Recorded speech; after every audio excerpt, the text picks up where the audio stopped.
Welcome back to BBC American English. I'm your host, Alex. Today we begin a journey, yes, a real journey into one of the most dramatic, complex, and fascinating stories of world history. Our topic is Timur, also known as Tamerlane, and the vast empire he created. Get ready because this one is more than just history. It's a story full of power, ambition, strategy, betrayal, and a world-changing legacy.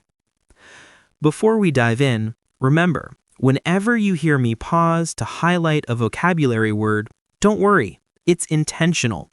It helps you improve your English while keeping the story flowing naturally. So let's begin. Timur was born in 1336 near the city of Kesh, close to Samarkand. At that time, the region was full of tribal conflicts. Various clans fought for control, influence, and survival. As a young man, Timur was not a prince. He wasn't born into luxury or royal bloodlines, but he possessed something far more powerful: ambition.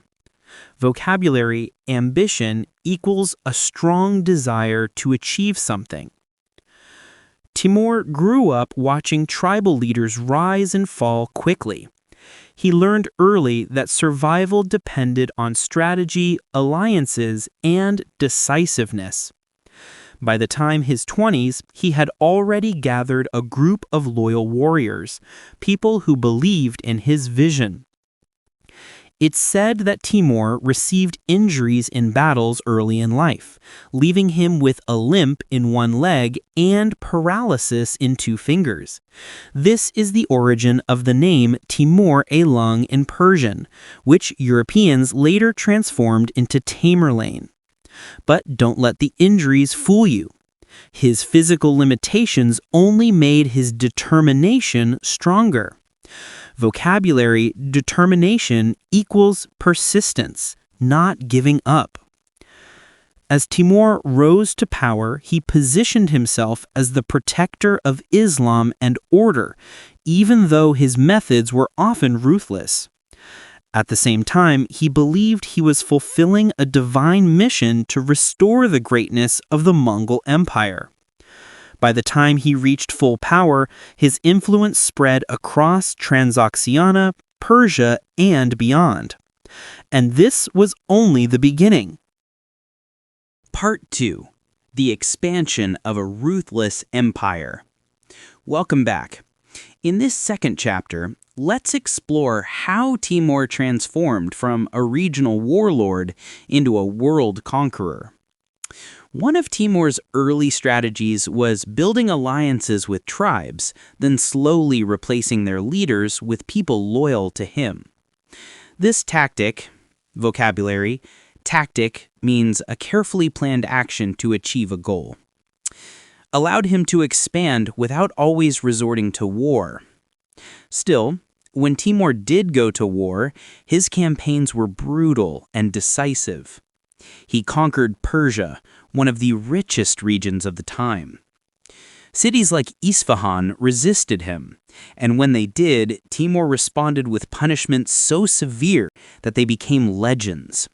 The stories describe towers built from the skulls of enemies. Yes, it's dark.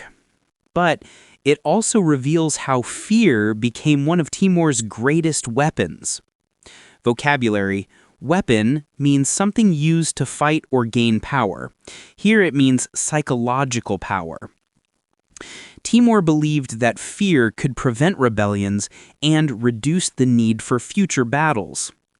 At the same time, he presented himself as a patron of art and culture. He rebuilt Samarkand, inviting architects, scientists, poets, and scholars. He wanted his capital to be the most magnificent city in the world. So we see a contradiction: Timur the destroyer and Timur the builder. This tension makes his story even more dramatic. His empire was expanding rapidly, from Central Asia to Persia, from the Caucasus to parts of Russia and northern India. And soon, his path would cross with another global power, the Ottoman Empire. Part 3. The Ottomans rise and two giants approach. Now we enter one of the most exciting parts of our story, the moment when Timur's empire collided with the Ottoman Empire. Before the confrontation, let's briefly understand who the Ottomans were at this point. The Ottoman Empire, founded in 1299, had expanded dramatically by the late 13th century. Under Sultan Bayezid I, nicknamed Yildirim, meaning the thunderbolt, the empire grew faster than ever. Vocabulary: nickname equals an informal name given to someone.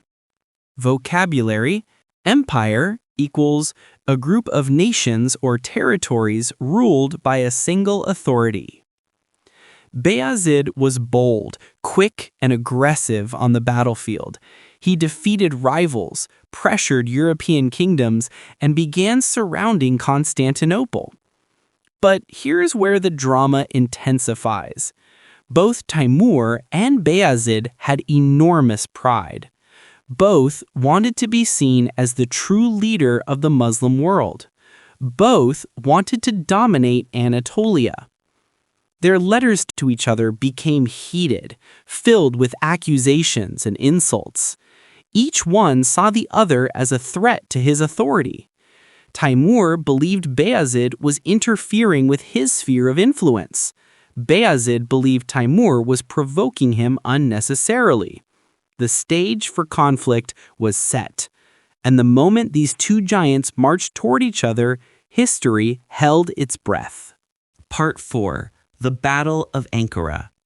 This is it, the moment listeners have been waiting for. The legendary Battle of Ankara, fought in 1402.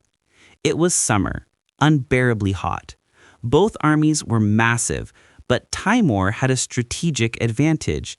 His forces included experienced steppe cavalry, war elephants imported from India, and loyal commanders trained in his style of warfare.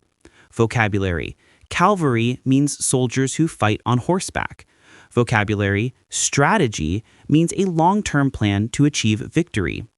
The battle began with dust clouds rising over the plains near Ankara. Both armies clashed fiercely, but over time something unexpected happened.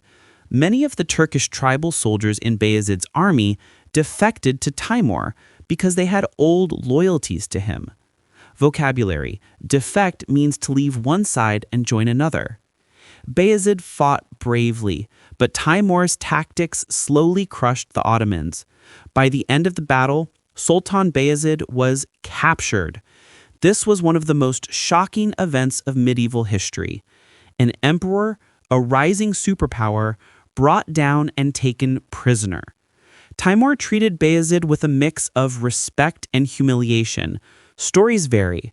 Some say Timur mocked him, others say he kept him comfortably. The truth probably lies somewhere in between. What we know for certain is this. After Ankara, the Ottoman Empire entered a period of chaos, known as the Interregnum, where Bayezid's sons fought each other for power. This moment changed the course of Ottoman history forever. Part 5. Legacy, Death, and the Shadows of History.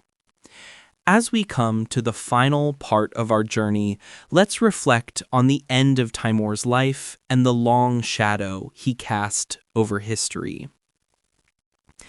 After defeating Bayezid, Timur continued expanding his influence. His ambitions even stretched toward China. He envisioned recreating the Mongol Empire on an even larger scale. But in 1405, during his campaign toward China, Timur died unexpectedly near the city of Otrar. His death was sudden. His empire, built through decades of warfare and alliances, lacked a strong system of succession. Vocabulary: succession system means a clear method for deciding who becomes the next ruler. As a result, the empire slowly fragmented after his passing.